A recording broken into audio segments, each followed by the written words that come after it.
नमस्ते, नमस्कार, जय हिंद साथियों, आप सभी का स्वागत है मैथ एंकर पर। साथियों, आज हम परसेंटेज आपको पढ़ाने वाले हैं और परसेंटेज में आपको फार्मूले को जितने भी परसेंटेज का जो भी मान होता है वो आपको सामने चार्ट बना कर दिखाएंगे और परसेंटेज को बहुत बेहतरीन ढंग से हम आज आपको सॉल्व करके दिखाएंगे कि परसेंटेज कितना हल्का चैप्टर है। परसेंटेज अपने आप में एक बहुत ही महत्वपूर्ण चैप्टर हो जाता है क्योंकि सभी एग्जाम में परसेंटेज से क्वेश्चन पूछता है और बिना परसेंटेज का आप तो परसेंटेज का सवाल नहीं बना सकते हैं। उसके बाद एसआई आता है, सीआई आता है, जिसको साधारण ब्याज, चक्रवृद्धि ब्याज, वो सब पढ़ने के लिए आपको परसेंटेज पढ़ना बहुत ही ज़रूरी हो जाता है। इसीलिए परसेंटेज चैप्टर सबसे पहले पढ़ना चाहिए। तो आइए आपको परसेंटेज के बारे में नॉलेज आपको देते हैं। तो सबसे पहले आप परसेंटेज की बात करते हैं तो परसेंटेज का मतलब होता है 100। कितना होता है? 100 होता है। परसेंटेज का मतलब क्या होता है? 100 होता है। सबसे पहले आप कुछ मान को याद रखिए। हम आपके सामने कुछ मान लिख रहे हैं, उसको आप याद रखिएगा, तब ही परसेंटेज चैप्टर आपको समझ में आएगा। तो चलिए क्लास को ज़्यादा देरी न करते हुए स्टार्ट करते हैं। तो सबसे पहले 1 को आप 100% लिखिए। 1 का मतलब ही होता है 100%। अगर 1/2 की बात करेंगे तो 1/2 का मतलब होता है 50%। याद रखना पड़ेगा आपको ये। 1/3 का मतलब होता है 33.33%। 1/4 का मतलब होता है 25%। 1/5 का मतलब होता है 20%।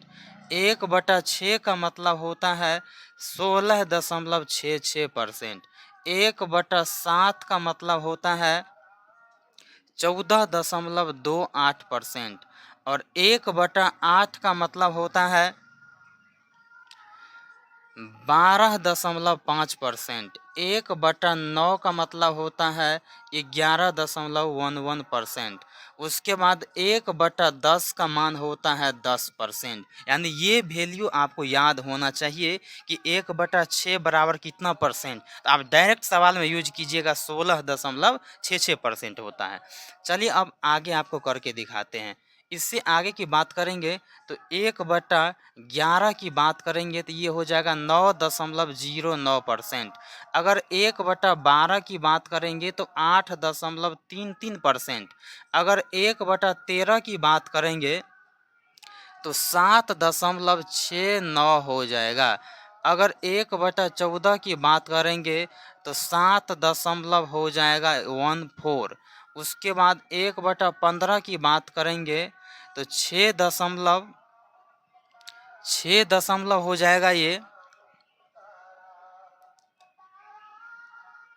एक बार करके देख लीजिए, जैसे 15 है और 1 है तो 15 छके कितना होता है 90। 10 यहाँ पर 1 दशमलव दे दीजिए तो 15 दशमलव कितना होगा, 15 छके 90 हो गया। यानी कितना हो गया, 6.66% हो रहा है। अगर 1/15 की बात करेंगे तो 6 दशमलव कितना हो रहा है, एक बार आप करके देखिएगा। 6 दशमलव तो 6.66% हो रहा है। अगर 1/16 की बात करेंगे तो 6 दशमलव हो जाएगा। करके एक बार देख लीजिए। 16 से भाग दीजिएगा 100 से कितना होगा, 16 छके 96 दीजिएगा 4। 16 दूना कितना हो जाएगा तो 32 हो जाएगा। इधर हो गया 8 दशमलव दिया है और 16 पंचे कितना होगा 80। यानी 6 दशमलव कितना हो गया तो 25% हो गया। अगर 1/17 की बात करेंगे तो 5 दशमलव हो जाएगा 8%। 1/18 की बात कीजिएगा तो 5 दशमलव हो जाएगा 5% हो जाएगा। उसके बाद 1/19 की बात कीजिएगा तो 5.26% हो जाएगा और 1/20 की बात कीजिएगा तो 5% हो जाएगा। तो उम्मीद करते हैं कि ये परसेंटेज आप समझ गए होंगे कि 1/11 कहीं पर दिख जाए इसका मतलब 9.09% होगा। याद रखना पड़ेगा आपको ये तो हो गया क्या, डेसिमल वैल्यू में। अगर आप फ्रैक्शन वैल्यू सामने आ जाए तब क्या कीजिएगा, अगर आपके सामने फ्रैक्शनल वैल्यू आ जाए तब क्या कीजिएगा, आपको फ्रैक्शनल में लेना है, भिन्न में लेना है, तब क्या कीजिएगा। तो चलिए आपको वो भी ट्रिक आपको बताते हैं। क्या होता है। जैसे मान लीजिए आप जानते हैं कि 1 को तो आप क्या 100% लिखिएगा, उसके बाद मान लीजिए 2 है तो 2 को तो आप 50% लिखिएगा ही, लेकिन 3 है यहाँ पर 1/2 को आप 50%, अगर 1/3 आ जाए तब क्या लिखिएगा। आप यहाँ पर देख लीजिए 1/3 को 33.33% लिखे, लेकिन 1/3 को आप यहाँ पर फ्रैक्शनल में लिखना है, 33.1 बटा कितना होगा 3 हो जाएगा। अगर 1/4 की बात करेंगे तो बोलिएगा सर 25% होगा, और 1/5 की बात करेंगे तो बोलिएगा सर 20% होगा, और 1/6 आ जाए तब क्या करेंगे। तो आप एक काम कीजिए, 16 छक्का कितना होता है 96, 96 और 4 कितना होता है 100, नीचा में 6 दे दीजिए यहाँ पर।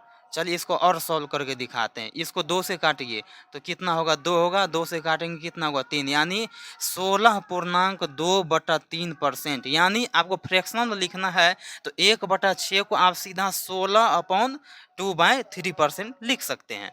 अगर 1/7 की बात करेंगे तो कितना होगा 14 सत्ते 98 और 2, यानी 14.2 बटा कितना होगा 7 होगा। अगर 1/8 की बात करेंगे, 1/8 की बात करेंगे तो इसमें 100 में से 8 से भाग दीजिए तो कितना होगा 12 28 कितना होता है 96 4। इसको फिर सॉल्व कीजिए, अगर 2 से काटिए 4 से काटिए तो 1 होगा, 4 से काटेंगे 2 होगा, यानी 12.1/2% होगा।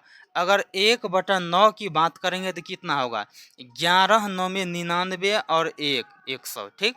अगर 1/10 की बात करेंगे तो कितना होगा 10% हो जाएगा। चलिए अब इससे आगे हम बताते हैं, इससे आगे बताते हैं। अगर 1/11 आ जाए तब क्या कीजिएगा, तो 11 9 में 99, यानी 9.1 बटा कितना होगा 11 होगा। अगर 1/12 आ जाए तब क्या कीजिएगा, तो 12 8 कितना होगा 96 और 4 100, काट कीजिए 8.4 का 4 4 तिया 12, यानी 8.1/3% होगा।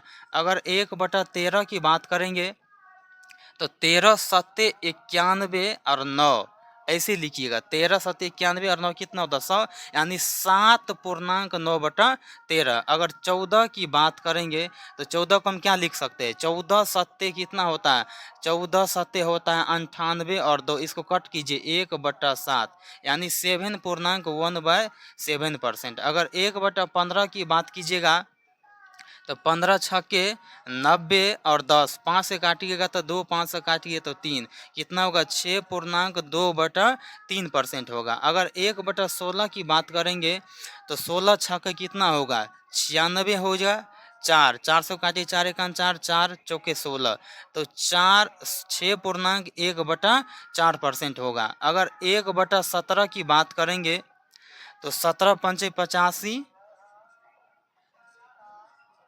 ठीक। अब 85 और 15 कितना हो जाएगा 100 हो जाएगा। अगर 1/18 की बात कीजिएगा तो 18 पंचे कितना हो जाएगा 90 और 10, इसको 2 से काटिएगा तो 2 से काटिए तो कितना हो जाएगा 5 होगा, 2 से काटिएगा तो कितना होगा 9, यानी इसको ऐसे लिख सकते हैं 5.5/9%। 1/19 की बात कीजिएगा तो 19 पचे 95 और 5 कितना हो जाएगा 19 पचे 95, 5 100/19 यहाँ पर, हाँ ठीक है। अगर 1/20 की बात कीजिएगा तो कितना हो जाएगा 20 पंचे 100। तो कहने का मतलब आप फ्रैक्शनल रूप में भी ऐसे लिख सकते हैं। तो उम्मीद करते हैं कि आप परसेंटेज के बारे में समझ गए होंगे कि परसेंटेज को कैसे लिखा जाता है। जैसे मान लीजिए 1/3 आ गया तो अगर दशमलव लेना है तो 33.33 होगा। अगर इसी 1/3 को फ्रैक्शन में लेना है तो 33/1/3 होता है। तो उम्मीद करते हैं कि ये वीडियो आपको समझ में आ गया होगा। अगर समझ में आ गया है तो इसको लाइक ज़रूर कीजिएगा और शेयर ज़रूर कर दीजिएगा। Thank you.